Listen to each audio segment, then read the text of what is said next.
Yes, sir. Victory Tuesday. I'm the Doc, John Macaroon. This is the Detroit Lions Lone Wolves podcast, made possible courtesy of On SI. My goodness. The Detroit Lions, they now sit at 5-2 at the bye week. Monday Night Football. Hope everybody enjoyed it. It was a great time. I was there taking the notes about what was happening. Dan Campbell got his victory coffee. Everybody hopefully enjoying some candy. Whatever it is that you're going to enjoy on this morning, a coffee. If you need a double espresso, a latte, whatever you may need, a soda, whatever you need, get ready, buckle up.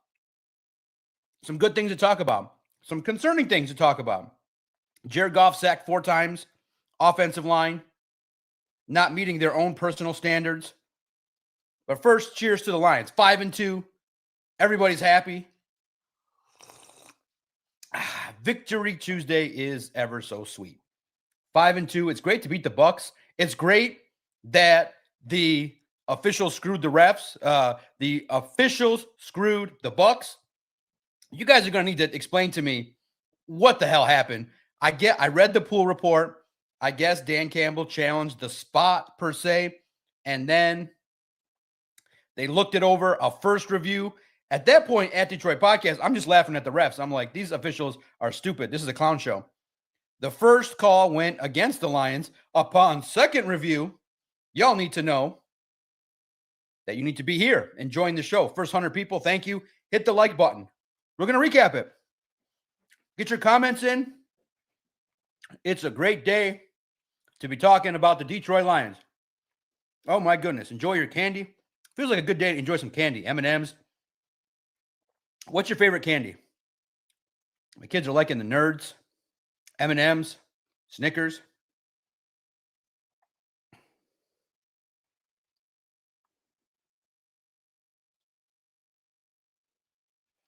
It's a great day. It's a great day. You feel good. Lions are 5-2. And there are, oh man, Shannon knows what's up.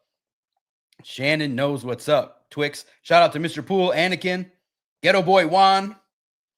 You know I'll get some talk about the game. I will be there. But in a professional capacity. 7:30, Ghetto Boy Juan. Man. 7:30, that game is not worthy of prime time. It just isn't. This one, they should just say, hell, let's just have a fun exhibition. Sharon should coach the Spartans, and Jonathan Smith coach the Wolverines. But first and foremost, the Lions beat the Buccaneers 24-9 Monday Night Football. And it started off good offensively. There were explosive plays. You realized Jahmyr Gibbs was going to be a superstar. That's why, please, check out our expert predictions every Sunday or Monday when there's an evening game. The 4 of us, me, Christian, Emmett, and Vito, break down the game and tell you, all 4 of us, nobody picked the Buccaneers.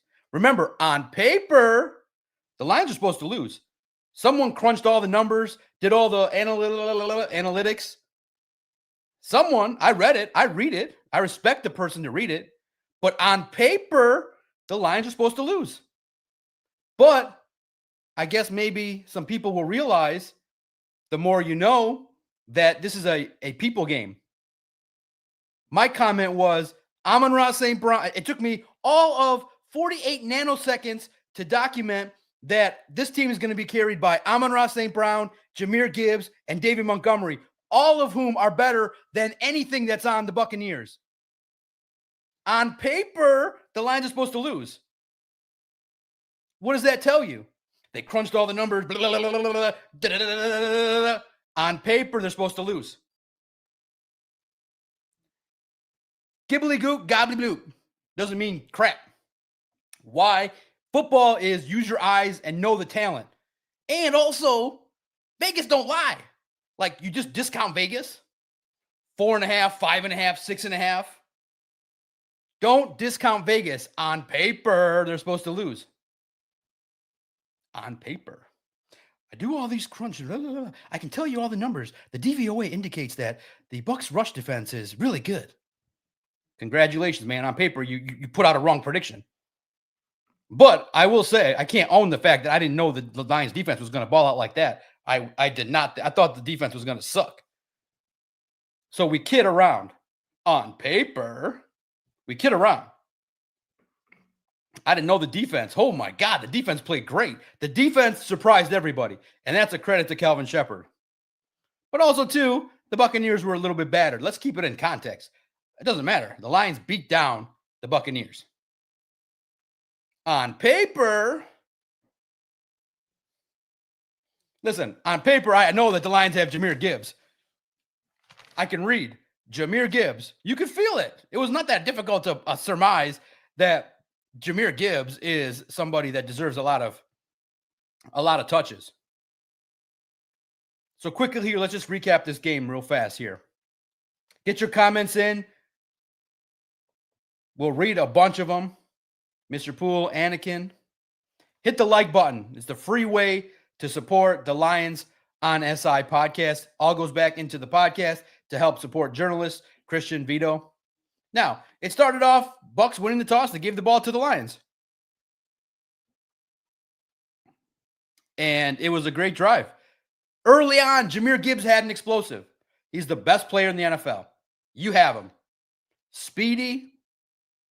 Behind an offensive line, you have one of the game's best offensive lines and one of the best running backs. Now, the offensive line's got to step it up, and we'll talk about it.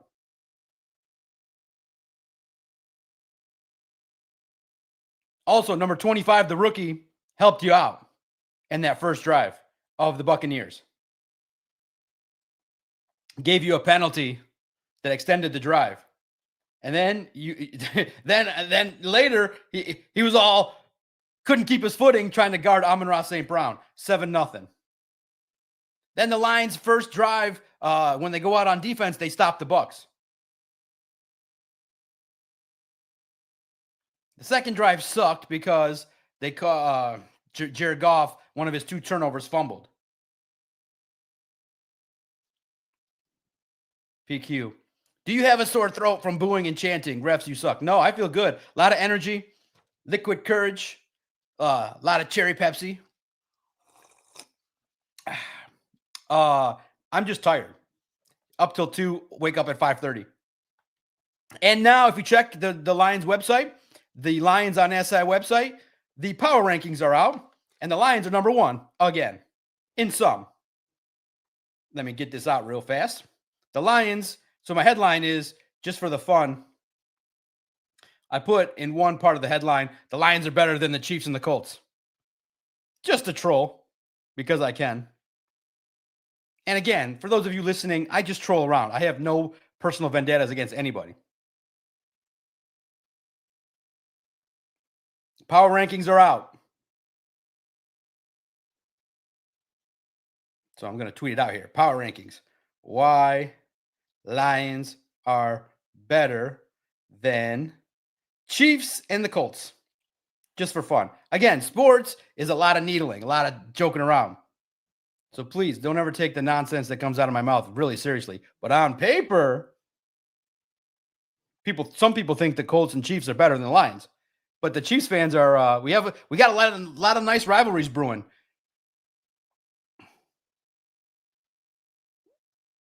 It's a fun time, man. It's a real fun time to be able to broadcast and have a good time with it. It's a great time. What's your reaction to the game? I want to read some of the comments while I'm conversating as well. Do you believe Jahmyr Gibbs, like Good Morning Football said today, is one of the best players in the league? I do. That's why I highlighted it. I didn't need to go look on paper to see that Jahmyr Gibbs is better than the Bucs. You just knew. Every single writer on my staff picked the Lions because they were going to win. No need to have 10 different predictions and have some have the Bucs, some give no, we all knew Lions were beating the Bucs. They were injured. The Lions were just better than the Bucs. What didn't people see about that? And then Vegas told you that the line went from 4.5 to 5.5 to 6.5. Everybody knew that the Buccaneers came in beaten up, and it's unfortunate for Mike Evans. He leaves Ford Field battered, broken clavicle, out for the year for the most part. That sucks for him. But too sad, so sad, Bucs. You now know that if you come to Ford Field, you're not leaving the playoffs with a win. That's just the way it is. And it's not being cocky. It's just the Lions, when you look on paper, what they really have, Amon-Ra St. Brown and Jahmyr Gibbs, and you're not even using Jameson Williams. I mean, I don't know why the numbers told you that the Bucs were better than the Lions, so that you put that as a prediction. I don't know. Got to change your numbers, buddy. And put some different crap in your system. Look at just overhaul it over the bye week. Just overhaul it. Crank out the numbers. So here's your homework. Go back, re-enter the numbers so that it cranks out the Lions winning 24-9 and recalibrate. It's fine. Numbers geeks can be that. It's fine. I read it. But it doesn't beat talent, coaching. It doesn't beat you. There's no DVOA ranking for how shitty referees are. And this time they went in our favor. My God, the officials were terrible. I was laughing at them live. The fans of Detroit let them know, refs, you suck. You're old, you're out of touch, and you have no clue what's going on. What was your favorite part of the game? What did you like about it?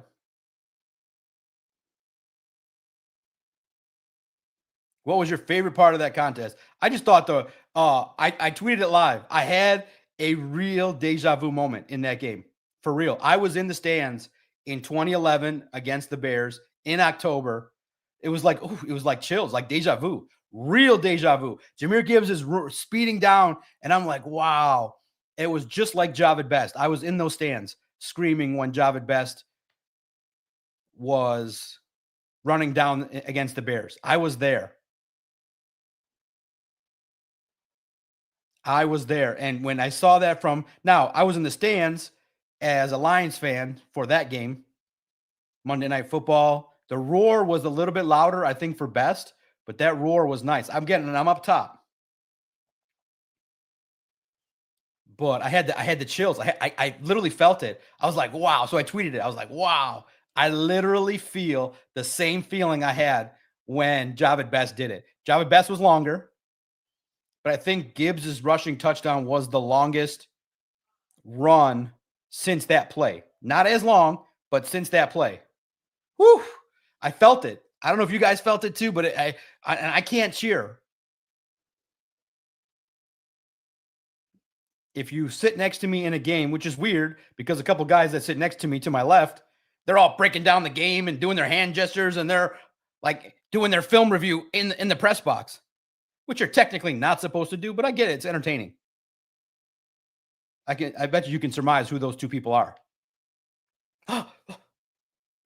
They're all like breaking down the game. Look. They're all like breaching over. Like, oh my God. They're like pointing. They're having themselves a time. And meanwhile, I'm just sitting there going, trying to act professional. Oh, it's fun. It's fun, man. Oh, they're all like basically cheering in the press box. But it's good energy. All right. There. See, it took me about 3 minutes to get it everywhere. Woo! Power rankings are out. You can read what everybody thinks. I think The Athletic has the Lions number 1. My company does not yet. Sports Illustrated does not have them number 1, but they give them a lot of love.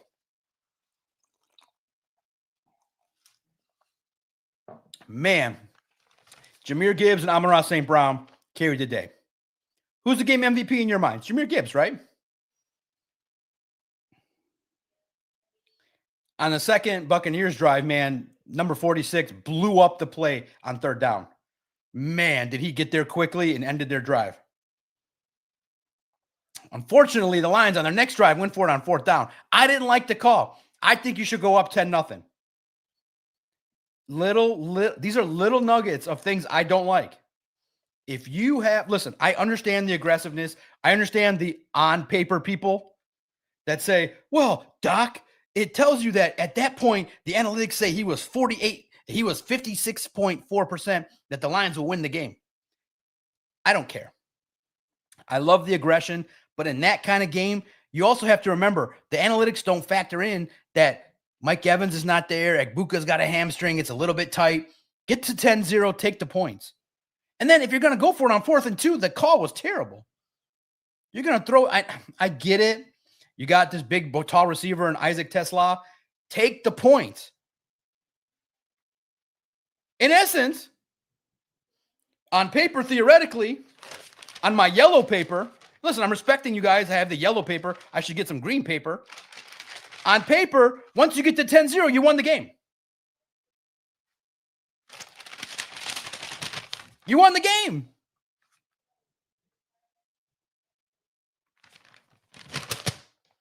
My paper tells me that if you took the points there, you won the game. But that's here nor there. That's why you trust the doc. That's why the 200 of you are here paying attention. We will have conversations about John Morton. I get your guys' concern.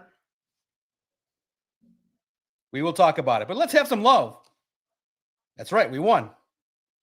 Of course. Anakin. Now, you're starting to talk like the on-paper people. We won, Doc. Listen. And now you'll elevate into my world. Beating the Bucs. Now, this is the world I'm in. You may be in a different world. You may be just in week 7, bye week, chilling, loving life, loving Amon-Ra flying over. That's not how I think. I think, okay, could a mistake that happened in this game, if it permeates and doesn't get corrected, does that hurt you in the playoffs? If you do this in the playoffs, 4th and 2, don't go for it, or go for it, don't take the points. This may cost you a Super Bowl. Everything to me is through the prism of you're up against the Chiefs. It's 7-0. You played well. You're giving the ball to Jahmyr Gibbs. He scores a touchdown. You're on the 18-yard line. It's 4th and 3. And Dan goes for it. I'm like, no, I know it's Patrick Mahomes. I know the on-paper people tell you to do it. I say take the points and play defense, especially if your defense gets better throughout the year, which I hope it does. I get it. 4th and 1, 4th and inches. Reasonably, I get it. It's early in the game. And also, too, Dan can say, look, I'm not really confident that the Bucs offense is going to do a whole heck of a lot. He's very confident in his defense. But I'm of the opinion, take the points, especially in the playoffs. Points are critical. It's a premium. It's a premium. And especially, John Morton did the same thing that Ben Johnson did. 4th and 2, you're taking a shot to Tesla. I get it. It didn't work. But, John, the on-paper people tell me that it's supposed to work. Analytics are fine. I obviously read them. I know everything about them, but there's also a nuance that you also have to include. If you're an analytics person, you're supposed to believe that you're going to lose that game. There's nuance. There's stuff in there that you got to pay attention to. And also, too, there's some stuff that was awful in this game. So we're going to talk about the good, the bad, and the ugly. The good, clearly, is Jahmyr Gibbs, Amon-Ra St. Brown, and your defense. Woo! Kudos to Kelvin Sheppard. He's going to get praised. The bad is the offensive line at times, and John Morton's play calling and whatever's going on with Goff and Jameson Williams. So I'm glad, Anakin, you're gonna see my perspective. And you may not disagree with it. You may say, Doc, this offense is so good, I don't care. 4th and 2, do whatever the hell you want. Doc, true in the playoffs, you take the points unless you're inside the 5. That's why you're smart. Ed knows what's up. Tons of playoff games are decided by 3 points or less. And again, you can have a difference of opinion. That's why it's sports. That's why we can talk. The on-paper people can be like, listen, where were you last year when we were doing it all on 4th down in 2023? It got us to the NFC Championship. I get it. I respect it. Against the Bucs at home, Monday Night Football, you can get away with that. But remember, Mr. Ben Johnson against the Commanders went empty backfield on 3rd down and made mistakes on 4th down, had Jameson Williams pass it. So remember, I'm not operating in a vacuum. I'm operating from what I saw in the past and what I'm fearful of in the future, that anything that could cost the Lions a playoff game scares the crap out of me. And I don't bury my head in the sand and go online and be like, I know some of you are concerned about the offense, but here's why they're awesome. Yeah, I get it. You have to also operate in the world where I did see some mistakes against the Commanders that cost you the game. You don't just get to whitewash the bad stuff and just praise all the good stuff. See, the football gods are like, oh, preach macaroon. And Ed remembers. They'll say there's no guarantee that he would have made the kick. That's true. But try. Now, on the fourth Lions possession, man, they let a guy, Dennis the Menace, sack Goff. And didn't hurt, though, because the next Bucs possession, they punted.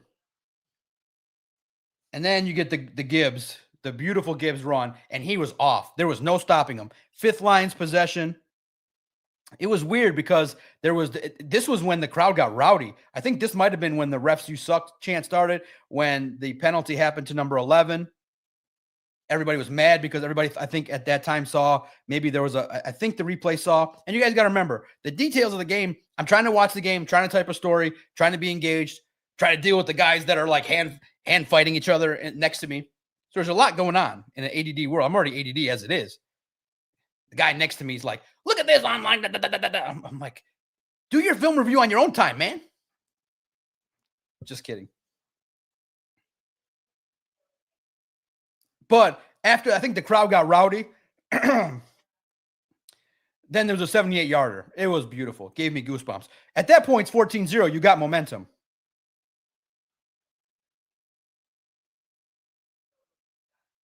Then the next possession, Jamo gets the penalty. You had a couple incompletions. But then the next possession for the Bucs is when Amik punched it out. He's different. You couldn't capitalize because Bates missed a field goal.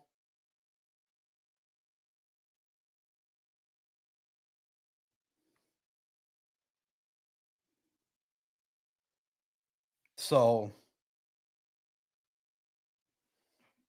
unfortunately, Goff had an interception in the first half. But, hell, a lot of turnovers, a lot of opportunities for that defense. Second half, obviously, I think everybody knew the Bucs were going to come out. They had a nice drive that Tez Johnson had, and, he did his thing, spoke into the camera. But you answered. Right away, you got it. They made it 14-3. They made it 14-9 after a failed 2-point. We made it 21-9. Then a couple punts. And in the fourth quarter, the Bucs had this long drive that didn't end. But it ended up in them getting to the red zone and the line stopping. And then you get it to 24-9, and that sealed the game. Once you got it, it had the feel of a game that the Lions were not going to lose. The Buccaneers were stifled by the Lions defense. Oh my goodness, we got to credit Jahmyr. Let's do this. Let's give Jahmyr Gibbs his props, his flowers, and have a little quick conversation. Dan Campbell doesn't lie, but he manipulates. I had a feeling. I didn't put it directly. I reported what he said, that he wanted more balance, but he didn't want no balance. Guys, come on. You don't need balance. I think that it did not preclude me from writing what I wrote, and I shared what I wrote in my preview, my prediction.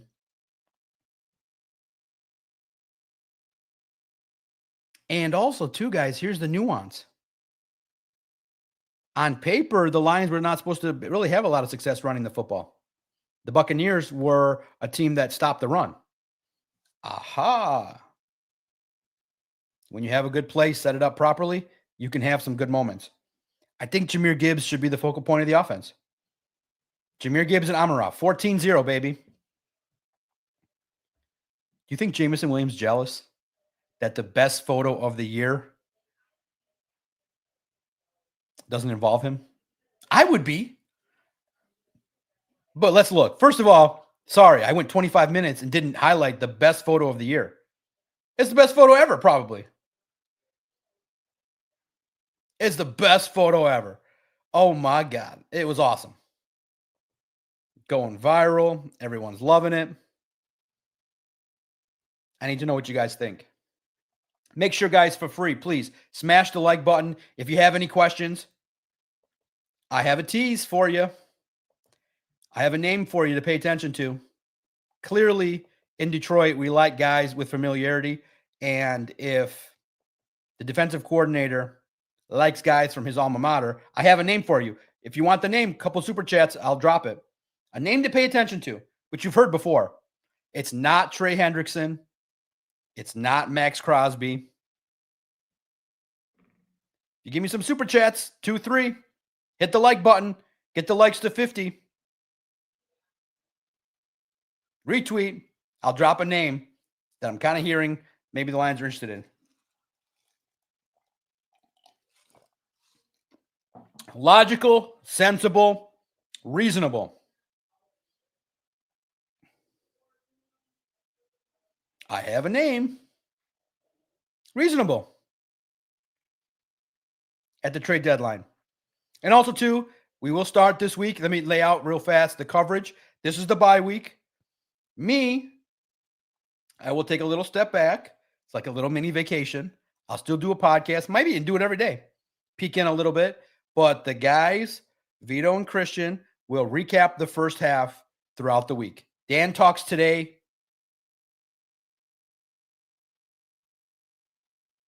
I will not air it out with my words.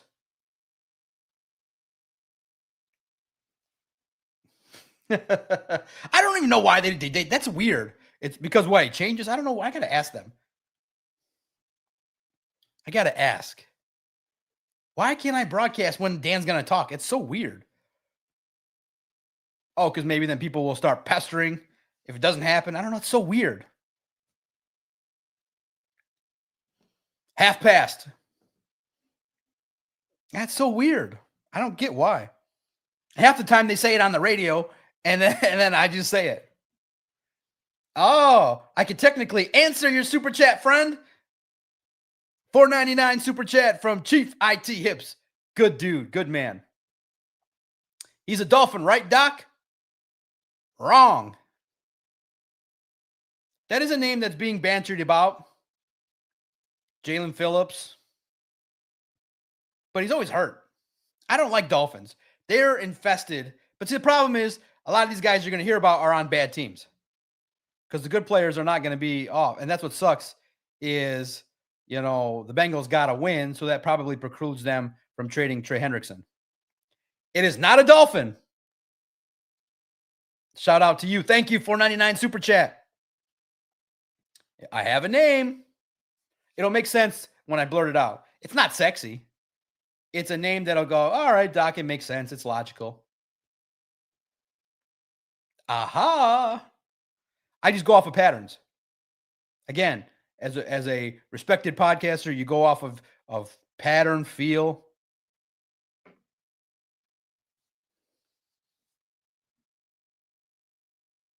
Ghetto Boy Juan. I wouldn't share it. Got to be Jermaine Johnson. That's also a name people are talking about. Would they go to the Jets?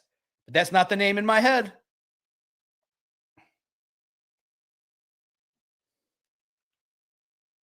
Ghetto Boy Juan, shout out to you, man. I hope to meet you one day. If you're at Michigan State this weekend, hit me up. I will be there. I'm not sure what time I'm going to go. Here's the problem, Ghetto Boy. I want to go to cover the game. I have a pass. They let me in. I also want to go tailgate, have a cocktail, and complain about the Spartans. I'm going to lead the Fire Smith chant. And maybe just have to lead it. Pay James Franklin. I got to get my energy up because I feel like James Franklin is the perfect coach for the Spartans right now. We'll win every game and lose to Michigan, Ohio State every year. 10-2 every year. Would I take that? I haven't formulated my thoughts. Check in on Wednesday. I'll give my thoughts on would I accept James Franklin. I'm getting there. Feels like, though, Florida's calling his name. The money will go with him in Florida. Ghetto Boy, Fire Smith. But it's not Jermaine Johnson. I feel like the Lions are happy. You got a guy, Al-Quadin Muhammad, who's a freak, he says. He says, I am crazy. You got another sack yesterday. My man, Chief. Thanks for the show, Doc. Wouldn't you rather get an offensive lineman at this point? I told you last week, I don't know if you guys heard. The Lions need Doc at the deadline. And maybe not after yesterday, maybe not. Doc, defensive line, offensive line, cornerback. I can't write. I'm trying to not put that in a headline because I'll laugh to myself. Everybody will be like, oh, look at that idiot. The Lions need Doc at the deadline. You're absolutely right. Get an offensive lineman. You're absolutely right. You're smart. You know what's up. You're dialed in as anybody. The guy from New Orleans, Granderson. That's a great name. That's not the name on my list, though. That's not the whispers I'm hearing. Thomas, not Jalen Phillips. Super chat, $10 or more. I'll drop the name right. I'll stop what I'm doing and drop the name. It's a name you've heard before. It's not new. He's been on lists before. But it makes sense from the coaching staff. Now, we have to give credit. Look, Dan Campbell did a shady one. Listen, Dan Campbell is a wizard. We all know it. He talks around things he doesn't want to talk about.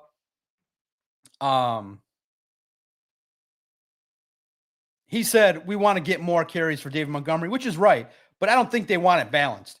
Jahmyr Gibbs is the best. This is Alvin Kamara. You're looking at him. You got to treat it as such. You got to support him. You got to block for him. He can do that on any given play.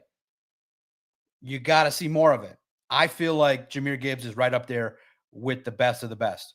But now, though, I am getting jealous eyes after last week. Bijan Robinson looked pretty good, too. That MFer, Bijan, screwed me in 2 fantasy leagues. Got 4. I mean, literally, they played the Bills last week. And this is a quick 30-second fantasy update. I won this week, but last week I lost because Bijan went off. Did the Bills just feel like they didn't want to play the Falcons? What the hell? Bijan and was it Drake London? They went off both? I saw Bijan B. Robinson 40 points last week.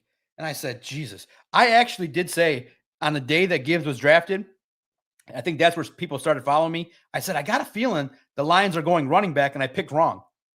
One of my bold predictions on draft day for Lions on SI, it was called something different than before. As I said, I feel like the Lions are going running back. I really like Bijan. And all you guys were like, oh, you're so off the wall. I'm like, guys, this Brad Holmes likes offense. He likes it. And he went Jahmyr Gibbs. So I wasn't shocked. So I started to have that conversation the day of the draft.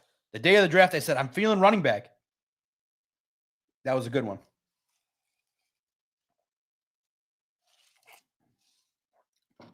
Jahmyr Gibbs. Do you feel like he's one of the best offensive weapons in the league? He's keeping Jamo off the stat sheet. Jamo, 2 targets, no catches. Ooh, a couple of them, I think we're also on golf. The connections, it's all the way around. The trade deadline's November 4th, Tuesday. So this week, we're going to hit on the deadline a little bit, names, stuff like that. We've already started. We've done, Emmett has been responsible for 1 name on offense and defense. Just names. This is preliminarily.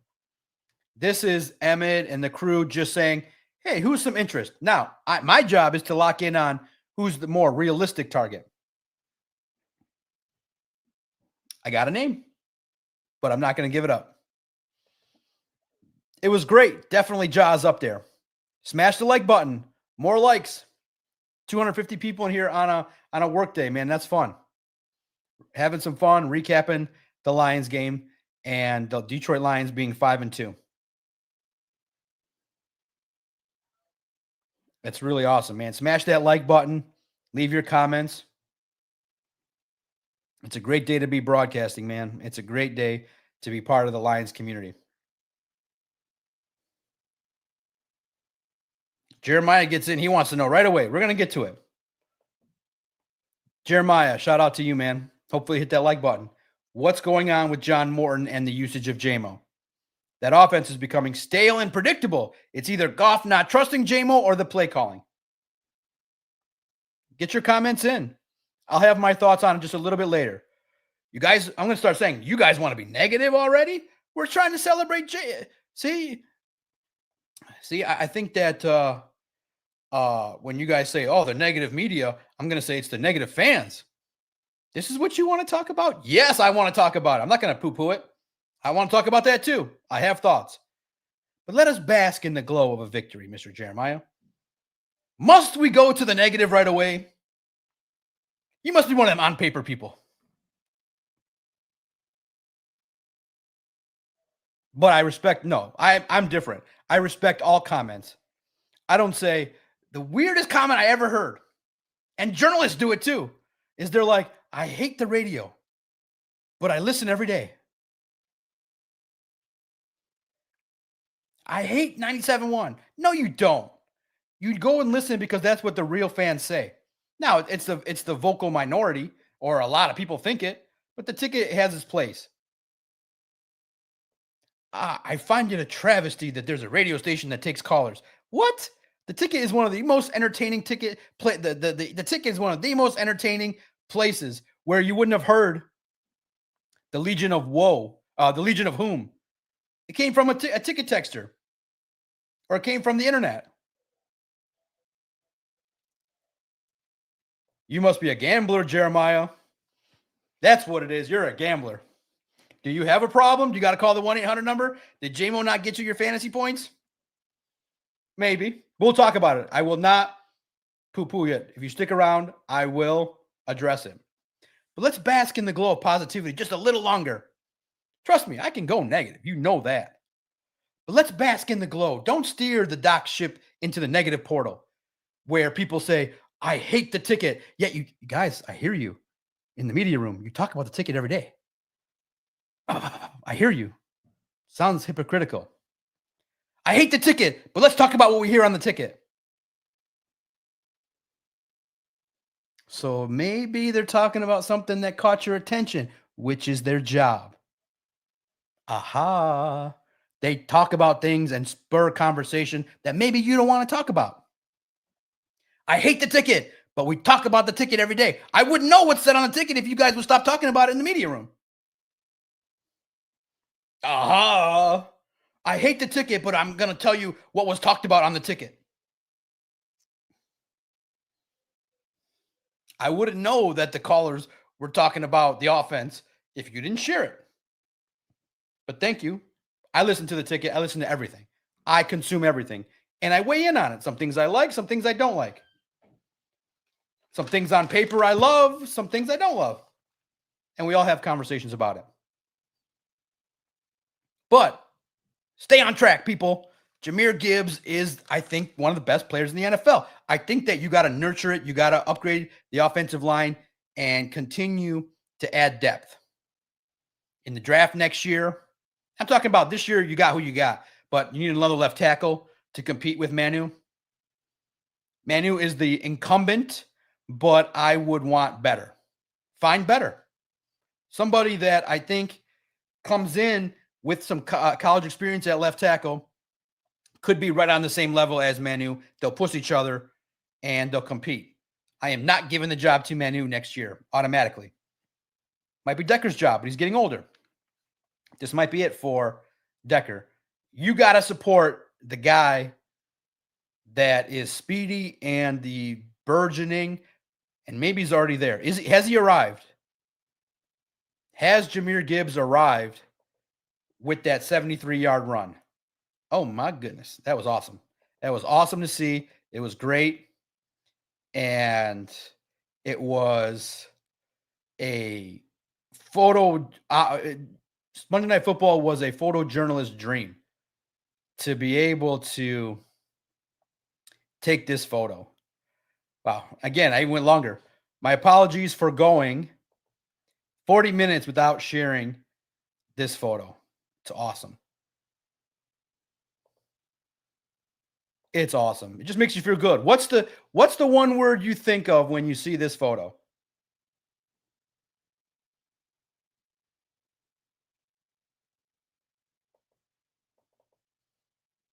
What do you think of when you see this? It's just hang it in the Louvre, right? Whew. Let's just bask in that for a minute. Oh my God, that's a great photo. It's just a great photo. that we all get to enjoy. What's the first word you think of when you see that? It was planned. It was awesome. It's a beautiful photo. There's different versions of it. This is my favorite. I like the one seeing the 14, then the one seeing Amon-Ra flying towards you. Is this the best photo of the year? Or is the other one better? Do you like it, the one where he's flying towards you or away from you? I like this one better. Aura. Great word. Jay, shout out to you. It's just legit. It just is a perfect, fun embodiment of the Lions. Man, that's great. Now, there's another one that's a different version of it. Do you like the other one? Do you like the other version where Amon-Ra's flying towards you? It's an amazing photo.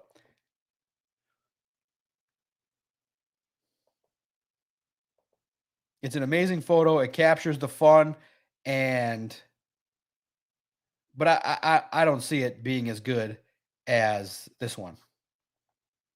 But it's also representative. I like it. This one, the one I just shared, is an A+. This one's an A. It's really cool. What do you think of this photo? It also has legit meaning too. It's like, yeah, here I am. Here I am, baby. Which one's better? I could see where the vote would go this way.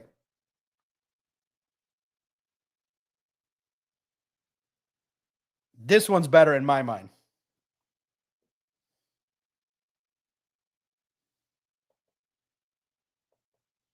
Which photo's better?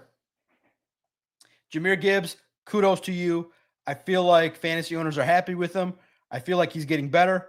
But man, he's a tough interview, guys. If I aired the whole interview, I think we asked Jahmyr Gibbs 9 questions, and maybe there was 1 or 2 answer. He doesn't like talking to the media. He gave 1 or 2 good answers, but we had to pull it out of him. It's tough. It's a tough one. I'm working my magic. I asked him one-on-one, which sucked. You know why? What sucked is, and also too, when you do this job, a little bit of inside. So sometimes you talk to the players one-on-one and you catch them, they're talking to somebody else. Maybe they don't really want to talk, but they're nice. They give you answers. And then you hear somebody else talk to a different reporter and they get asked the same question and they get a more legitimate answer. So I believe, I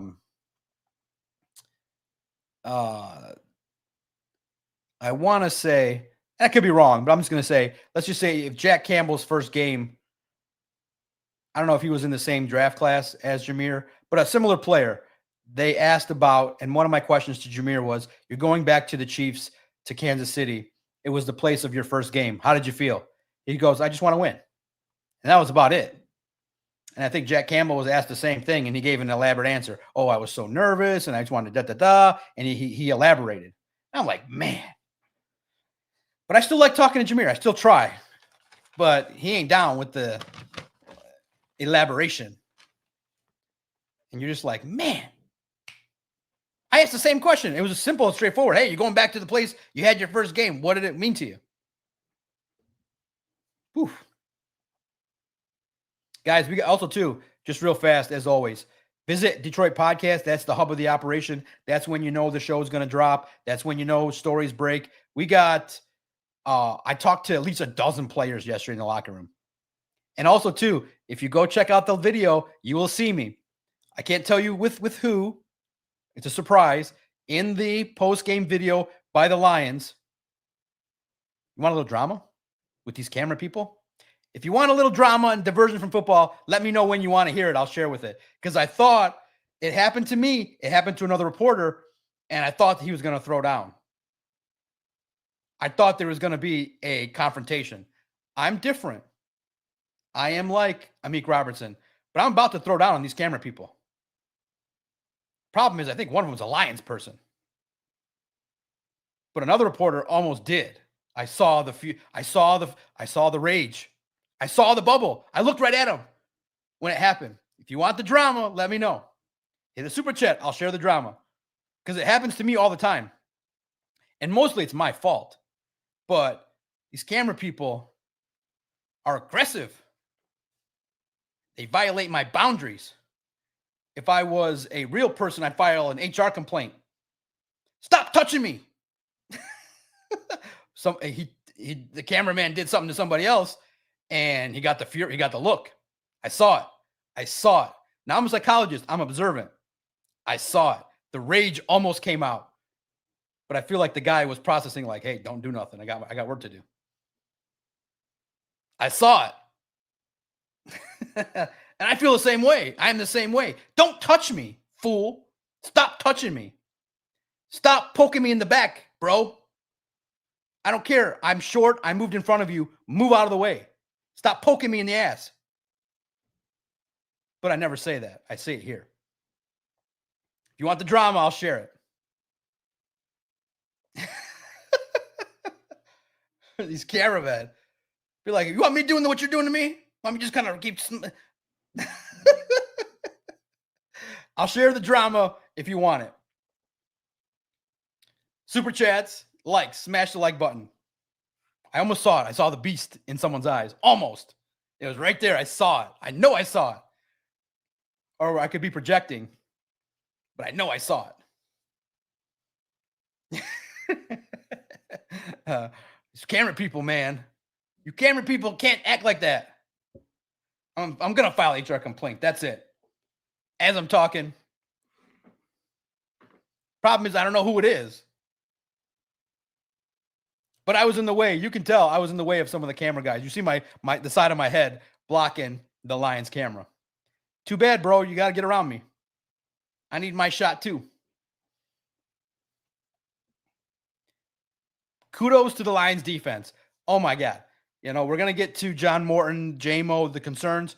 But look, this is good. You guys can't say 48 minutes of positivity. The Lions defense was dominant. Kudos to Kelvin Sheppard. Guys, good news. You got a great defensive coordinator. Vito has an opinion on Sheppard compared to Aaron Glenn. That might be the next story. We have the locker room buzz. We have all the quotes from Jared Goff. We have an opinion by Vito about Kelvin Sheppard. Vito weighs in. Is Kelvin Sheppard better than Aaron Glenn? I think he is. I think a younger version of Aaron Glenn is better. Different voice. Now, it might not be exactly X's and O's schematically. It might be on par, slightly advanced. But I think just a different voice and a former player that played more recently has these guys balling. Motown Sports gets in. Did not enjoy watching this game. Baker never took off gaining first downs. Penalties went Lions' way. Non-competitive game. Motown.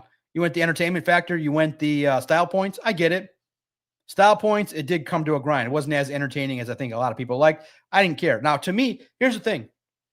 Also, you guys realize that I'm kind of, I don't know what the word is for the new wave. I'm a podcaster. I'm not a traditional journalist.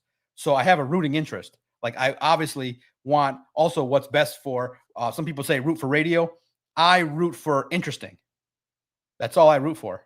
What interests me? So that's what I kind of look for. Some people say look for the truth. Well, guess what, guys? You can't handle the truth. And the truth is now so parsed where one guy could lay out a whole set of facts and another guy could lay out a whole other set of facts, and everybody's truth's different. Truth is in the eye of the beholder. So because you beholders are so many of you, I forget that. It's just, seeking the truth is tough. I ain't got time for that. I just go, what's interesting to me? I'm in the interesting business. I'm in actually the very, very interesting business. It's a good business to be in. And it's my humble advice. If you want to be in the journalism business or you want to be in the very, very interesting business, please choose the very, very interesting business. It makes you happier. You smile more. You don't need as many mental health days.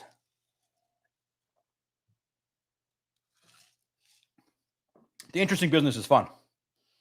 You can laugh a little bit. But also too, you guys can't handle the truth. Someone could lay out the truth to you and you'd be like, I don't believe it. You're like, okay. The truth is in the eye of the beholder. Kelvin Sheppard, good news. He's almost probably today, fair to say, better than Aaron Glenn. Bad news is I think he's going to be gone. That man's going to get snatched up by a team pretty soon. I think he stays this year and next year, and he's gone. There's a chance this year someone comes to him and says, hey. But I think Kelvin would be wise to not go to Tennessee, not go to one of these crumb bum teams. Would you go to Cincinnati? Offensive mind, go to defense, pick somebody from this staff. You never know. Or steal from Ben Johnson's staff. Kelvin Sheppard's name is going to be in the cycle. It just will be.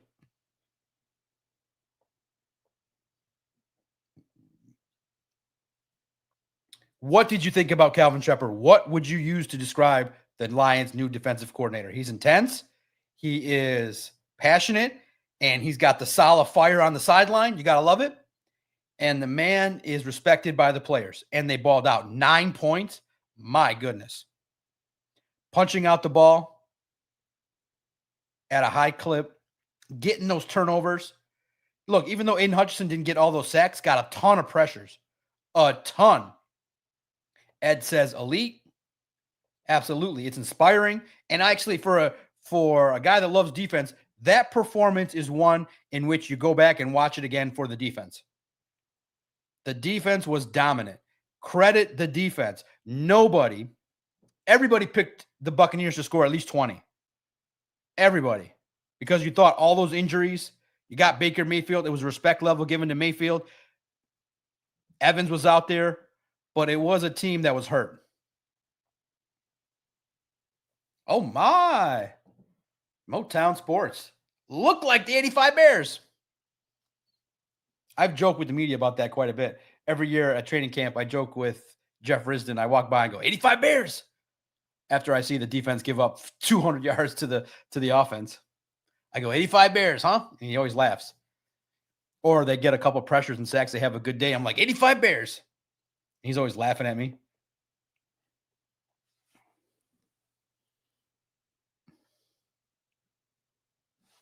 Cynthia gets in. Shout out to you. I see your comments. I respect your engagement. That's awesome.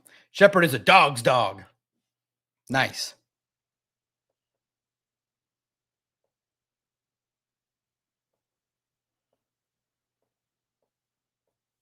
The defense, first of all, credit Amik Robertson. Remember, right after he locked down Justin Jefferson, he appeared on this very podcast. He's a dog. Amik Robertson is different. Why would I be appealed to Amik Robertson? I relate to his story. People think that you are a certain way because you come from a certain place. He's an undersized corner. And because of the fact that he doesn't hit the measurables like, oh, he needs to be 6'2", he's got to have all this. The guy's a fighter. And listen, guys, I could listen. I could be wrong, but I'm sniffing a guy that wants a contract. Showing up there with shades, talking about I'm different, I'm a dog. This guy's doing some self-AR/PR. And he should. You don't have a contract. I'm different. I'm a dog. I'm a warrior. I don't do the measurables. Okay, Amik, we got your resume, bro. We don't got to list it out. We know you say it every time. I love it, though. I get it because I do the same thing. When you're doubted, you never forget that feeling. You never forget when the traditional media says, John McEnroe started a website and degraded the whole field that he's in. The publishers of On SI have degraded the whole field and do not care about standards. I looked at that and I said, then why am I paying 3 journalists to edit me? Why do we have a clean website for the most part?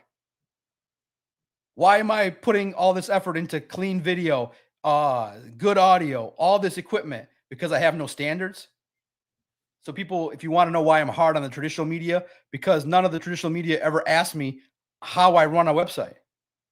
How did I last for 7 years? They didn't ask. They just glossed over and labeled me as a hack. Which was so far from the truth because of the numbers. I have the numbers. Why would I write and produce content that nobody likes? Does that make any sort of sense? Why would I come on here and talk about cookies? I talk about the Detroit Lions. That's the interest. So that's where I pick on the journalist, if you want to know why, the on-paper people. It's not them. It's their whole field. It's the way they twisted the truth for their own liking. And then the hypocrisy of, then you come and blame a podcaster for not caring at all about the rules of journalism. Okay. The traditional media messed up the traditional media. Nobody else. At times, when it's done wrong, is done wrong. The traditional media mischaracterized my whole website publicly. Not me personally, but the writers on SI. The entire outlet was mischaracterized. So that's the 5 minutes to myself. I can relate to Amik Robertson. That's why I do it. That's why I complain so much about the media. I have it. When I signed my new deal, which was awesome, I laid it all out. I just live. I said, right when I signed it, I started bitching. I said, the traditional media said I was a hack. The traditional media said a podcaster can't write, can't create content, can't report, can't do this, can't do that. And I have all the articles. I have them laid out right in front of me. So every day when I'm exhausted for 3 hours sleep, I go, the traditional media don't know jack shit about John Macaroon. They don't know nothing. And that's the way I like it. They don't know jack shit about John Macaroon at all. And that's the way I like it. But they wrote about it. So I can see where Amik Robertson's like, I'm a dog, I'm a dog, I'm a dog. We get it, man. You're a dog. We know you're a dog. That's why you signed. Right away, Justin Jefferson, he came on my podcast and told me for an hour he was a dog. He's like, I knew I was going to lock down Justin Jefferson. I knew I'm a good player. I know I can do this because in college, I battled Justin Jefferson. I want the number one receivers. I want the smoke. Same with me. I want the smoke. So I can relate to Amik Robertson in a lot of ways. And we're almost the same height. He's like an inch taller than me. But listen, there's no nicer person in that locker room than Amik Robertson. You want to go in there and have a good time, you talk to Amik. He'll talk to you about anything. He literally told me, I asked him about PFF. He's like, Doc, he's like, man, I don't give an F about PFF. And then he just laid it out. Grant Stewart's the same way. So for every Grant Stewart and Amik and great people, Jahmyr's a little difficult. Not on purpose. He just doesn't like to do it. So you got to take the good with the bad. Amik won an award from us for how often he talked to the media and how great he is. He's a nice person. And I think the fan base should embrace him. Listen, he's going to get cooked sometimes. He bit on a Ja'Marr Chase touchdown. It happens. And at least he's available. Now we got to get him to stay available in the playoffs. We have to credit Amik Robertson because, he is the leader now he was the leader of that secondary with Whiteside, with Trey Flowers, with Millette. Listen, man, I had him on the podcast. He gave me an hour. He gave me an hour of his time. And he's cool, dude. He's 2-1. He's a dog. He's an alpha.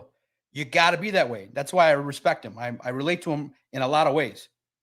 Because it bothers you when people don't even understand what you're about. They don't even try to care. Like, no journalist has ever slid in my DM and said, how do you run your website? What do you do? Are you good at it? Nobody.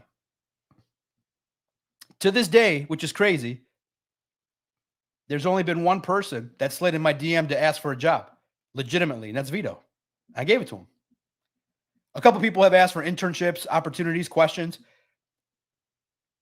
There's one person that slid in my DM and said, hey, man, I love your podcast. I like I see you seem like you have a company. Will you hire me? His name is Vito Churko. He's been with me for 7 years. And every month I tell Vito I'm going to delay his check. Every single month. Vito, sorry, man, I'm late on your check, man. I'm not. Every single month, and Vito never complains. He's never. Now, one guy was like, every month, when are you sending me my check? That's the difference of people. I've never not paid a person, a soul in my life. That's the one thing, my word. One guy every month, I send them out like this week. One guy would be like, you send it out every single month. Vito, I could be 3, 4, 5, 6 weeks late. I've never been. Not a word. That's the difference of people. I work with Vito. I don't work with the other guy. Vito, man, I love Vito. Vito literally slid in my DMs and asked for a job. And nobody else has since, which in my world is crazy. Now that the door is closed.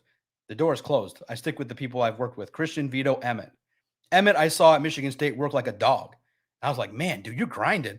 50,000 tweets. You're covering Michigan State. So I said, man, I went to Emmett and said, Emmett, I'm giving you a job. Come write for me. I will pay you to write for me. You're a Spartan dog. And dude, you're working like this for the Spartans? Shit, I'm going to pay you. But the door's closed. One person in 7 years has asked for a job. One. Okay. I'm the boss. I told everybody I'm the boss. And Vito got the job. Vito got the money. But to Meek Robertson's point, it's all in relation to the fact I relate to Meek Robertson. He's a dog. He's a dog. And you just like it because he talks about it. He's got a personality. Shows up with the glasses. I'm different. All right. An hour of positivity. Don't say the doc's not positive. I got 10, 15 minutes. If you want the name of the guy that I'm hearing could be in line with the Lions, let me know. Super chat. What is wrong with the offensive line? Now, this is not to bash them. This is to say that to their standard, giving up that many sacks to Jared Goff and a couple blocking assignments with the tight ends is not good. Jared Goff cannot have free shots against him. I don't like that. That was a downer. I didn't like seeing Dennis the Menace roll free and whack Jared Goff. And to your point, like I said, I should put the banner up here. Kelvin Sheppard is going to be an NFL coach. What team, though, would he go to? So to my point with Kelvin is that he needs to pick a team that's good. You can't go to the Jets and you can't go to a historically bad franchise and have a year where you win. Dan Campbell came here and lost the first 10 games. The same thing is going to happen to Aaron Glenn. I think he's going to stay there and eventually get there. But you need to go with a little bit more ready-made where they're like they already had 7, 8 wins. There's some stability. You can't go to a dumpster. You can't go to the Cardinals. You can't go to teams that are bottom feeders. You can't go to the Raiders. You got to go to somewhere with a little bit more credibility.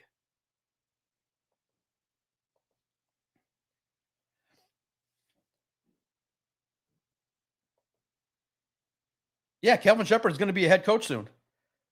It might be next year. It might be next year. I think he's going to stay this year, next year, get seasoned, and in 2027, he's gone. Dude, 9 points against the Bucs? The guy is legit. You guys are putting him with the Chiefs? That's legitimate. Typically, they go from offense to defense, but I think Spagnuolo might get a chance. I feel like he might be the next in line there. He's done legendary type work. Oh, God, no. Don't do that to the Giants. That also, with Jackson Dart, that's appealing. That's not bad. Ghetto boy, you're very smart. That's not bad. That's not typically bad, but they've been historically at times on the rough path. But when you got Jackson Dart, if it goes south, the problem is you need to keep a member of that offensive staff. Does that work? Because he's shining. Jay says, why? He's a first-year coordinator. I don't get why we make coordinators head coaches. Why is, it's a good question. Experience matters. But when you run a defense, you've done a big portion of a job, which is you oversee a unit, you have success, you're a former player. The reason why they go, it's the elevation of the progression of a coach. It's an assistant, it's a film person, and then you go up to be a position coach, then you go up to be a coordinator, and then you go up to be a head coach. There's only so many head coaches that have had experience. And so they go to coordinators because there's fresh new ideas. There's a galvanizing force that a new guy comes in. Now, there is a learning curve. You're absolutely right, Jay, to your point. There is time management. There is people management. There is a whole new world when you're a head coach. There's talking to the doc. There's answering questions that are weird. There's doing 3, 4, 5 interviews a day. There's time management that you got to do. There's media obligations. Then you got to do all the clock management, all the decisions in real time. So, and also too, Jay, it's not the coaches. It's not. It's the general manager. Scouting is tough. And a lot of teams have bad quarterbacks. They don't understand the quarterback position. They don't understand that you need a quarterback to sit. You don't start any quarterback that's below the age of 25. Period. Sit for 3 to 4 years. Be Aaron Rodgers. Sit, relax, learn. Boom, boom, boom. You come in. You've seen it all before. That's why the quarterback play is atrocious. I think it's more of a GM scouting quarterback issue than it is coaches. A lot of these coaches get guys to play, but consistently is tough. But Kelvin Sheppard is going to be a coach. He will be. He was trained to be. Listen, guys, you can't discount what Dan Campbell said. They handpicked him to elevate himself through the system, to be a coordinator, to be a head coach. Dan said it. Dan said he will be a coach. He's been trained to be a coach. He's on the coach level, period. He'll be a coach. And this is also respect to Dan Campbell. Dan Campbell is a coach maker. Dan Campbell, when you say, wow, that's the respect that he's going to get to say, oh, you like this guy's potential? We like you too. Dan Campbell is a made man. Now, Dan Campbell can be a super made man when he wins a Super Bowl. He'll be in that top 1%.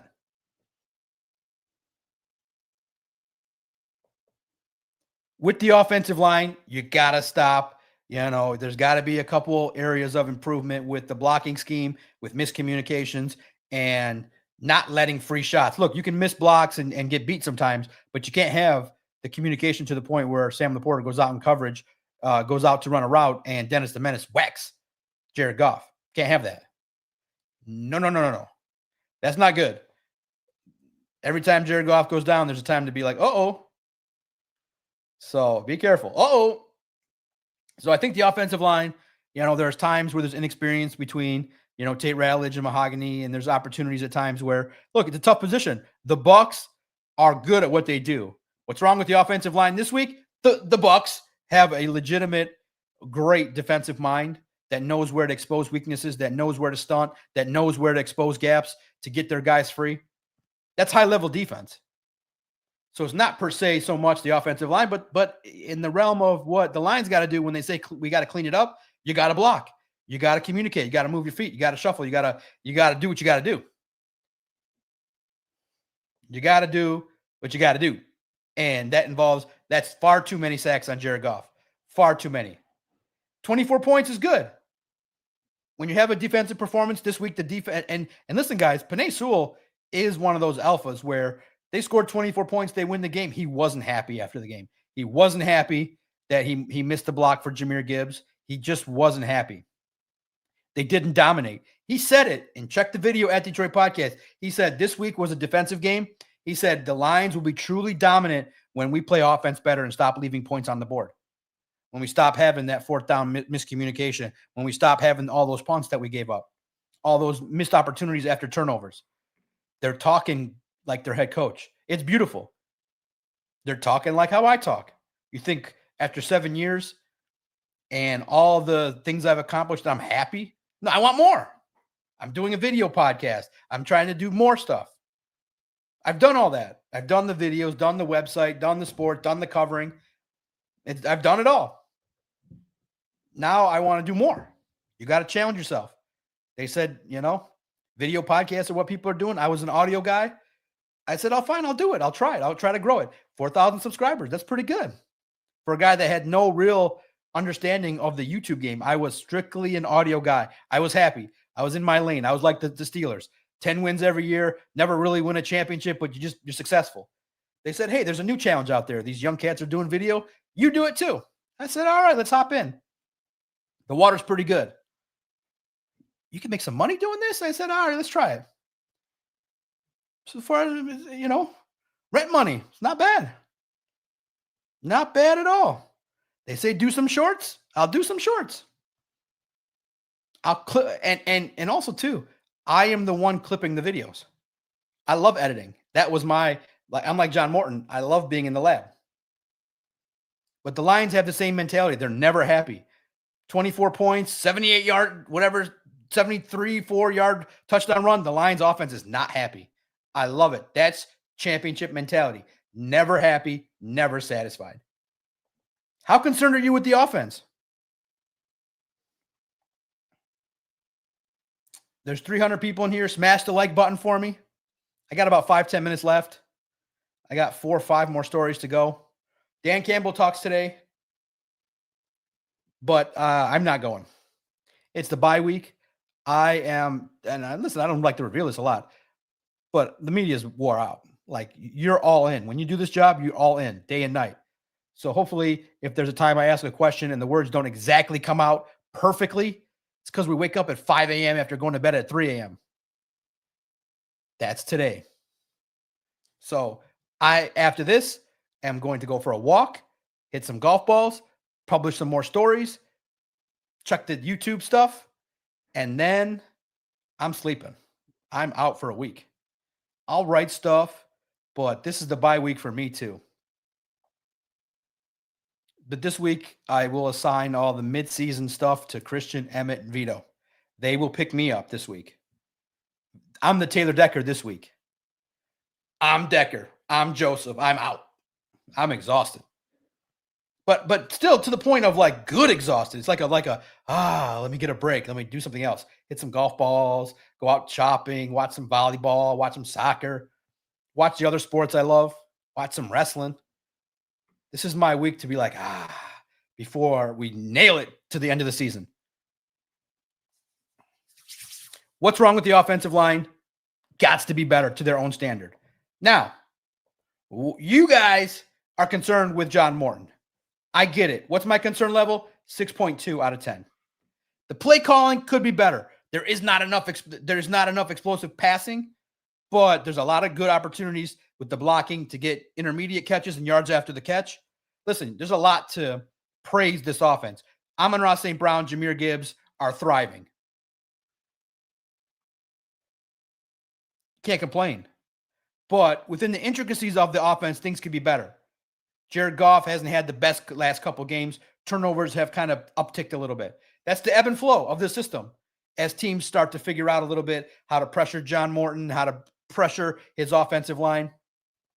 There are times where the offense stalls and there's some penalties at the wrong time, a little bit of lack of crispness, and this is their own standard. They have a high standard when you come off a couple games where you blow out teams, score 40 points. Listen, 24 points was all that was needed. You won the game. So you can't complain too much. What's your concern level with John Morton? Leave it in the comments. What has you bothered? I think it's because you're not using Jameson Williams enough. I think you're starting to see a little bit more uptick in pressures against Jared Goff. You're starting to see a lot of empty drives. That will be concerning in the postseason. I get it. Against a good team like the Chiefs, you didn't keep up. So I understand the last couple games, the play calling at times could be better. It'll improve. A bye week is also a week where the coaches will go in the lab, and you'll hear Dan Campbell, I think today, he'll say, we're going to do a good self-scout. They'll look what they've done well. They will improve. Guys, there are going to be games where J-Mo doesn't eat. Amon-Ra doesn't eat. You have so many weapons, it's a great problem to have. And remember, you're winning games. But I get it. Championship level teams play better. I love it. And I love your guys' attitude. Keep up don't listen to the media that says, oh, don't complain, the offense is doing great. No, complain. It makes sense. What do you think the Lions do? You think Dan Campbell's going to be there today and be like, man, you guys are amazing. There's nothing to clean up. Go on vacation. No, he's going to tell them, hey, this drive, this block could have been better, could have been points. This drive, you could have did this, you could have did that. Stop with the false starts that starts our drives 1st and 15. The offense stagnated. You're absolutely right. And I love it. That's the standard. That's the blessing of having fun. This is the championship standard that the Lions have set. I love it. It's not good enough. It's never good enough. But yeah, I'm happy. I'm happy as a fan. They won the game 5-2. My concern level with John Morton is a 6. But I do think that they will iron out the issues, guys. It's still 7 games into the season. This doesn't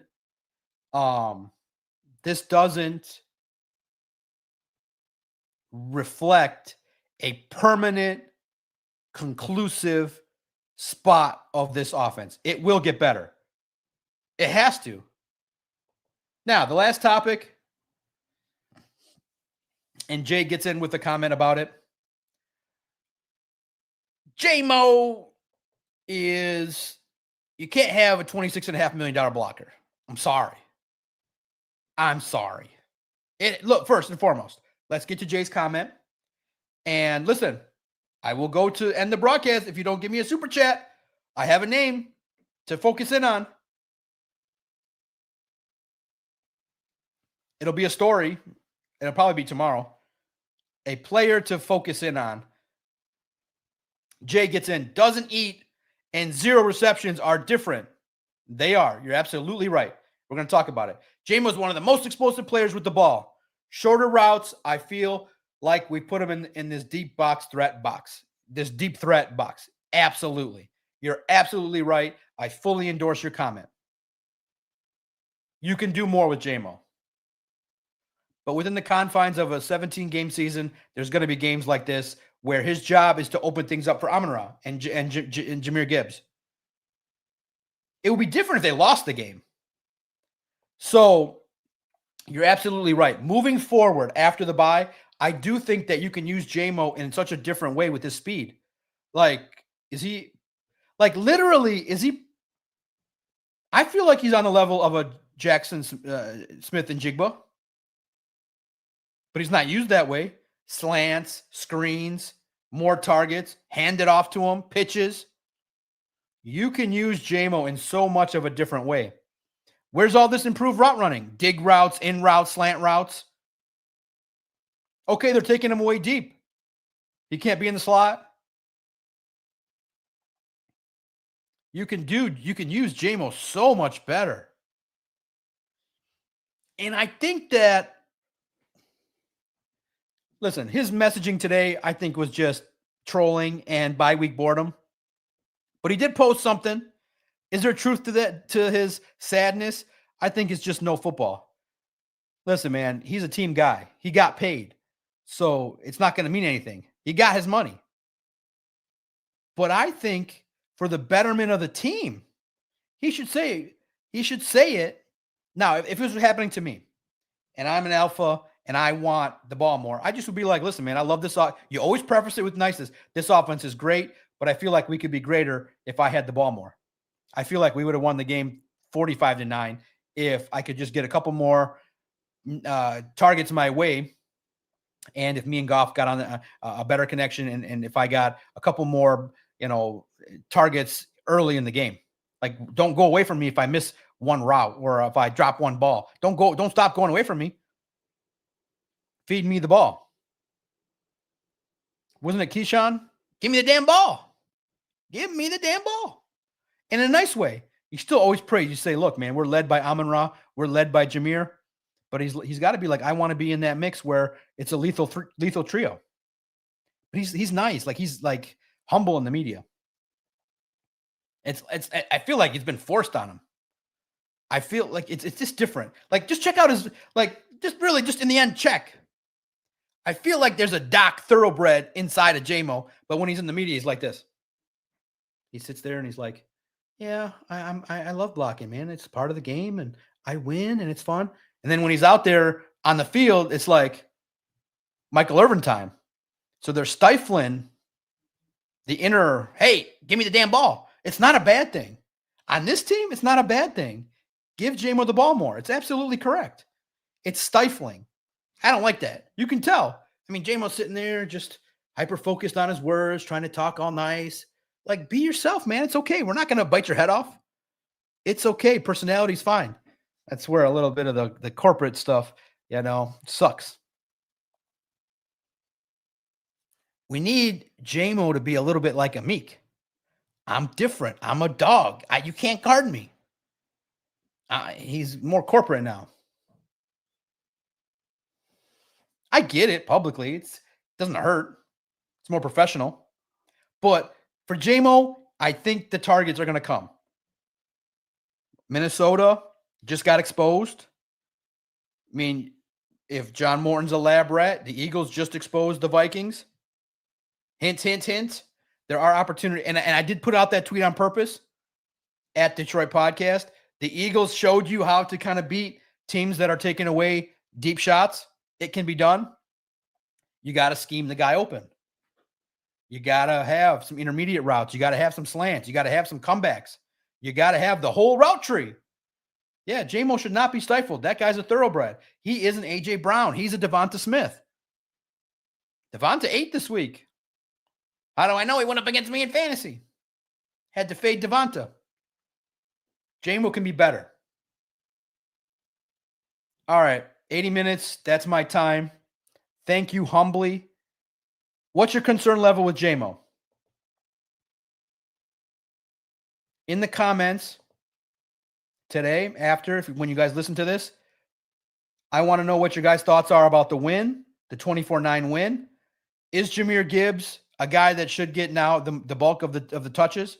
Should they diminish David Montgomery to kind of be the closer as Jahmyr Gibbs gets more and more touches? The defense, was that the best defensive performance you saw in a long time with the Lions? Kelvin Sheppard, how much credit you giving him? What team do you think, if he goes to another team, would suit him if he gets a job? How long does he stay with the Lions? Are you concerned about the offensive line and the offense not giving the best performance? A lot of good content. I'll have a story tomorrow about a player I'm hearing about the Lions could be targeting. Super chats, super gifts are always available. You can become a member, get inside access. I maybe just do a video for the members, for the 24 members that have signed up. Let's get it to 36. It's pretty cool. Thank you for the 80 minutes. Thank you for the opportunity to talk to you guys. It was fun. Thank you guys. That means a lot. Thank you for the stream. It's on demand. You can go back and enjoy it. And again, this is the fun part that I should just keep saying. If you don't like the parts where I tie into my own story into the football, just fast forward it. It's 5 seconds at a time. I know how much you guys are listening. Again, the rule is I give you an hour of football content and 5 minutes about me. But it's all relative to my understanding of high functioning goals and never being happy and the journey that I took that I can relate to a 5'7" corner, 5'8" corner. When you're a podcaster, you take a whole different road than if you go to J school and work in the newspaper. It's a whole different road. But I like the road I traveled. I love the road I traveled. Taught me some grit. On paper, I'm supposed to be a know-nothing podcaster, an internet scummy guy. On paper, I'm supposed to be a guy that talks to 100 people and doesn't do anything with this podcast on paper. But if you believe and you fight and you push and you keep trying, and the messaging is not, hey, let me talk about myself. That's not the message. Okay, guys, that's what makes me laugh and what pisses me off when I go on other streams and then I clown the other people because they're so ignorant that it just makes me mad that I start losing my mind. The purpose is not for me. I've already done it. The purpose is to help you. That's the purpose. The thing is not me talking about myself. That's just I know that you get mad at it, so I say it. The idea is I'm not out here to brag about myself. Truly. So this is for the diehards that listen to the 85 minutes. When I go on crunch time and I go in the comments and people are like, you just brag about yourself. You're just an egomaniac. Then I just start acting like an egomaniac to piss them off personally. Because you're so far wrong that it's actually funny that I do it on purpose. The true purpose is if one person goes, man, that guy looks like he tried something and kept at it and battled for 4, 5, 6 years. And he started a company and he covers the NFL. His ugly ass is in front of the camera in all these Lions videos. I can do it too. If one person one day messages me and says, hey, man, I heard your story. I understood the real message of it. I appreciate your ruggedness and your doggedness and your ability to push through what other people think about you. I did that, then this all been worth it. That's the whole purpose. It's not for me. I'm good. I'm really good. I cover the NFL. I get to do broadcasts. I get to do what I truly love in two whole different professions, in psychology and sports. I make my own schedule. I wake up when I want. I go to work when I want. I go to Lions visits when I go to the media when I want. For me, I'm good. It's for you. And the mission is, if you believe something so truly in your deepest heart, there ain't nobody in the world that's going to tell you nothing. Nothing. They're going to tell me nothing. The media could tell me. The media publicly wrote that I was scum. The media wrote that I was a person that didn't care about the truth or standards and was a clown. The media wrote that in print. I have the stories in my hands. They wrote I was a no-talent scum. Behind the scenes, I paid 3 journalists to protect me, to write the site so it looks clean, and the site is truthful and honest and has millions of readers and millions of video views. So what's the issue? The issue is they didn't want to trust a guy that came from the outside that did it a little bit differently. They didn't even want to ask. I always ask, hey, what you about? So that's why I'm hard on the media. That's why I'm harder on the on-paper people, because I have higher standards for them. On paper, you're supposed to do your job better. You're supposed to say, hey, this guy's loud as fuck. Let me learn about him. Not to just judge me for being an internet guy that likes to make headlines. You're just so far away from the truth. So I hope you take that. The real purpose is to help you. Fight hard every day, laugh, have a good time, do what you love, and you'll never work a day in your life. I'm John Macron. This is my 90 minutes. If you don't like any of that stuff, just fast forward and get to the football stuff. Peace and love. We'll talk sometime this week.